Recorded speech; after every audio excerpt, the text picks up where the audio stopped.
Hundreds of people in the DRC have staged an anti-Rwanda protest in the capital Kinshasa. This over Kigali's alleged support of M23 rebels. The march marks another escalation in tensions between the two neighbors. During Monday's demonstrations, protesters also called for the expulsion of the Rwandan ambassador and brandished nationalistic slogans on banners. The demonstrators held candles and shouted slogans against Rwandan President Paul Kagame. Relations have been strained since the mass arrival in the eastern DRC of Rwandan Hutus accused of slaughtering Tutsis during the 1994 Rwanda genocide. But relations began to thaw after DRC President Felix Tshisekedi took office in 2019. However, the recent resurgence of M23 violence has reignited tensions, exacerbated by the detention of 2 Rwandan soldiers in the Congo. Dr. Tshiani Muadiamvita is a former DRC presidential candidate and former country director at the World Bank, and he joins us now via Zoom. Thanks very much indeed for joining us, and welcome to the program. Yes, thank you so much, sir. I am online. All right, yes, thank you so much indeed for that. What is your take about the level of disaffection between Rwanda and the DRC at this time? Yes, indeed. The relationship between Rwanda and Congo has become quite very tense recently because the army of the Democratic Republic of the Congo has arrested from the Rwandan army who were claiming as a rebel group. So as you know, since 1996, Rwanda has entered the Congo initially on the invitation from Laurent Desire Kabila, who that in 2001. Since then, Joseph Kabila became the president.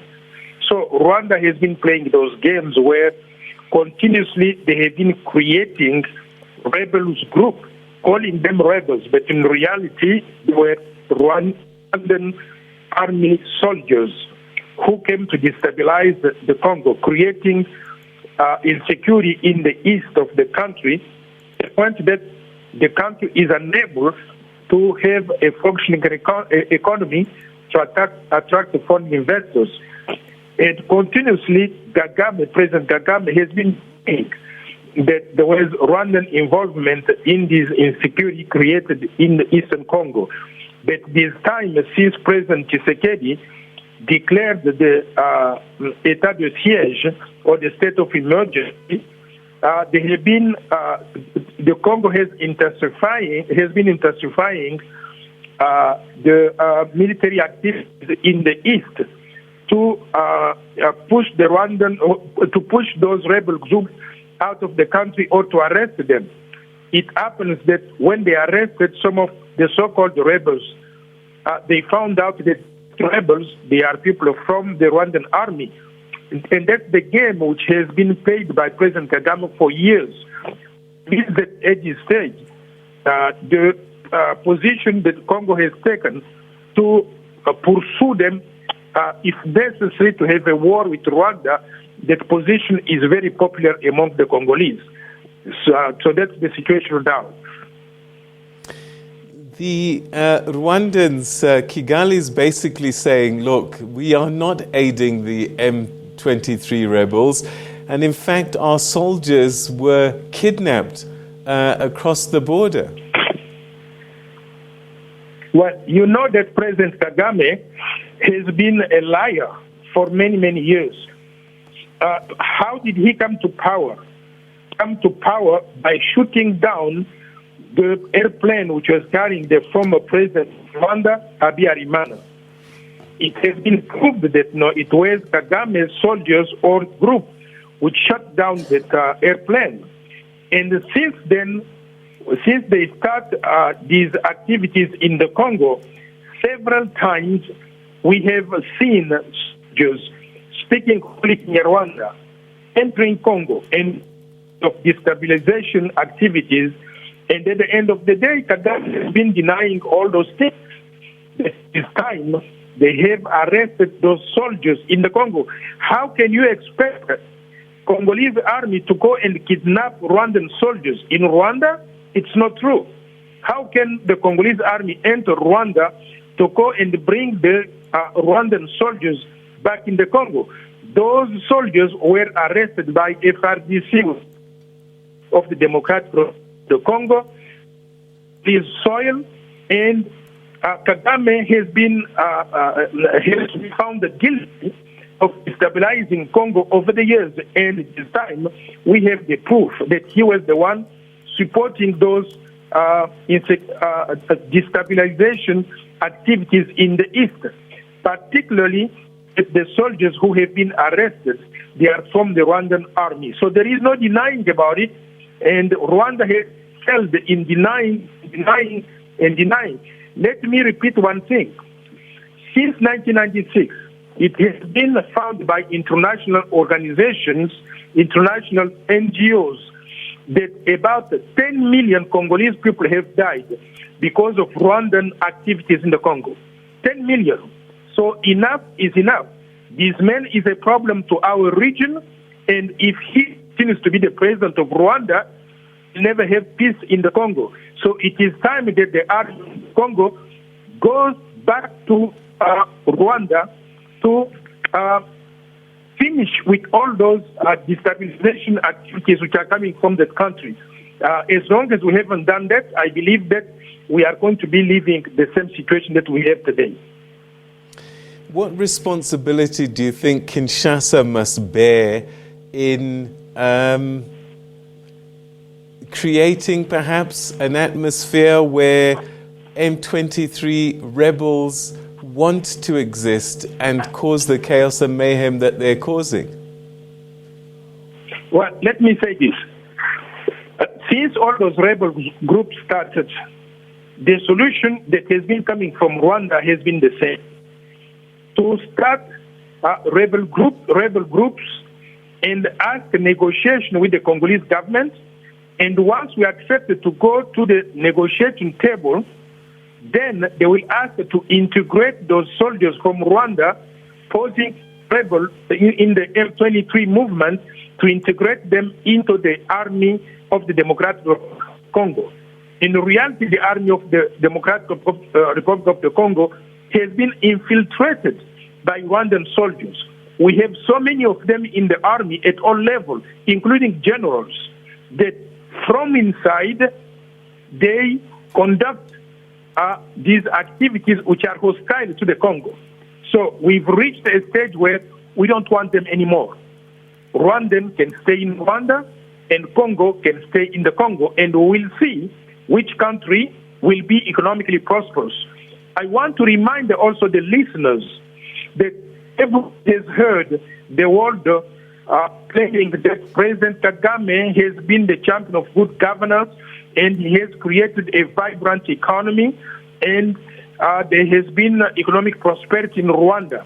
Let me clarify that this economic prosperity is based on the looting of the natural resources of the Democratic Republic of the Congo. And that's the way Rwanda has been living, and they want to continue to live that way, destabilizing Congo, creating conditions for the looting of the natural resources so they can continue to grow their economy the way they have been doing so far. We, the Congolese, have reached a stage where we want to benefit from the mineral riches of our country. There is no more negotiation with Rwanda. They have to get out of our country. If they do not accept to get out of the country, we are going to go to war. And we'll see which army will be the strongest. And I can warn you, I can predict that the Congolese army is going to be victorious. We are a big country with 100 million people. Rwanda has only 12 million people. We have a country which is big, is the size of the country is 2,345,000 square kilometers. Rwanda has only 26,000 square kilometers. So they cannot compare themselves to the Congo. So if they continue and they do not want to stop destabilizing of the Congo, we are going to have a war. And I can predict that we are going to crush them because they do not have the capacity to resist power from the Congo. All right. Like I said, Kigali is saying that they're not supporting the M23 rebels.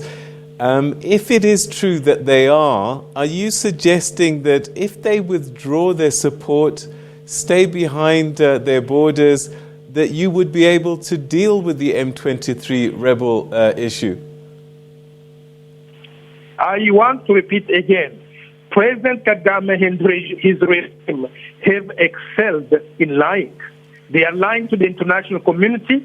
Everybody knows that Kagame is behind those rebel groups. They have created several of them every time.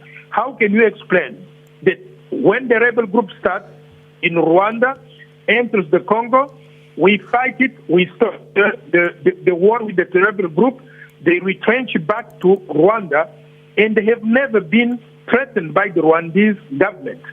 They go and live peacefully in Rwanda. I give the example of this guy called Nkunde Batware. He's living in Rwanda peacefully. If really Rwanda was a good neighbor, they will not keep the rebels coming from the Congo and keep them safe in Rwanda into the region. I give another example. There was this man called Bosco Tanganda who was presented by Kagame and President Kabila Joseph as a Congolese. When they arrested him, he goes to the International Criminal Court. Only he claimed that he was Rwandese. So we this game. We are not going to accept it anymore. If the M23 rebel group does not stop its activities immediately and withdraw from the Congo, there is going to be a war. President Tshisekedi said today that either we are going to have peace or we are going to have full-blown war. So we've reached that stage and we cannot accept anymore that Rwanda play the games with the Congolese the way they have been playing over the last 20 years. What kind of engagement with Kigali is taking place or can take place to avert what sounds like war from your point of view? Well, as you know, I'm not talking on behalf of the government, but I understood that today, President Tshisekedi, or yesterday, President Tshisekedi spoke with the head of the the chairman of the African Union, President Macky Sall of Senegal, who recommended that the mediation between Congo and Rwanda conducted by the president of Angola, João Lourenço. And today, President Tshisekedi was in Angola to meet with the president of Angola. I assume that tomorrow Kagame will be there also. So the mediation is taking place through Angolan president between Rwanda and the Democratic Republic of the Congo. If the Rwandan can accept to withdraw their soldiers and then turn back to Rwanda, we are going to continue to be neighbors. But if that is not the case, I'm telling you, the people of the Congo are fed up. We've lost so many people who have died. Our economy has been looted by Rwanda. Enough is enough. We are now about to go to war with them. If they do not withdraw the rebel groups or the Rwandan soldiers disguised as rebel group from the Congo, we are going to war. We've seen the African Union. The African Union has been talking and talking, no solutions. Do you think that the international community was not aware that Rwanda was supporting those rebels?